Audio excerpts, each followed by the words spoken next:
there was a rich merchant who had 4 wives. He loved the 4th wife the most, and adorned her with rich robes and treated her to delicacies. He took great care of her and gave her nothing but the best. He also loved the 3rd wife very much. He's very proud of her and always wanted to show off her to his friends. However, the merchant is always in great fear that she might run away with some other men. He too loved his 2nd wife. She is a very considerate person, always patient, and in fact is the merchant's confidant. Whenever the merchant faced some problems, he always turned to his 2nd wife, and she would always help him out and tide him through difficult times. Now the merchant's 1st wife is a very loyal partner and has made great contributions in maintaining his wealth and business, as well as taking care of the household. However, the merchant did not love the 1st wife, and although she loved him deeply, he hardly took notice of her. One day, the merchant fell ill. Before long, he knew that he was going to die soon. He thought of his luxurious life and told himself, "Now I have 4 wives with me, but when I die, I'll be alone. How lonely I'll be." Thus, he asked the 4th wife, "I love you most, endowed you with the finest clothing and showered great care over you. Now that I'm dying, will you follow me and keep me company?"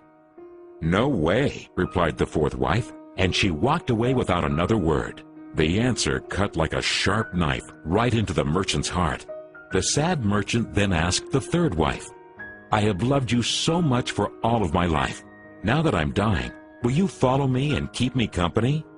"No," replied the 3rd wife. "Life is so good over here. I'm going to remarry when you die." The merchant's heart sank and turned cold. He then asked the 2nd wife, "I always turn to you for help, and you've always helped me out. Now I need your help again. When I die, will you follow me and keep me company?" "I'm sorry, I can't help you out this time," replied the 2nd wife. "At the very most, I can only send you to your grave." The answer came like a bolt of thunder, and the merchant was devastated. Then a voice called out, "I'll leave with you. I'll follow you no matter where you go." The merchant looked up, and there was his 1st wife. She was so skinny, almost like she suffered from malnutrition.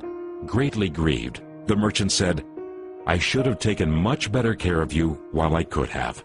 Actually, we all have 4 wives in our lives. The 4th wife is our body. No matter how much time and effort we lavish in making it look good, it'll leave us when we die. Our 3rd wife? Our possessions, status, and wealth. When we die, they all go to others. The 2nd wife is our family and friends.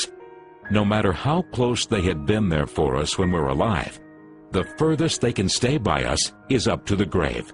The 1st wife is in fact our soul, often neglected in our pursuit of material, wealth, and sensual pleasure.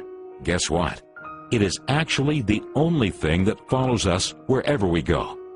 Perhaps it's a good idea to cultivate and strengthen it now, rather than to wait until we're on our deathbed to lament.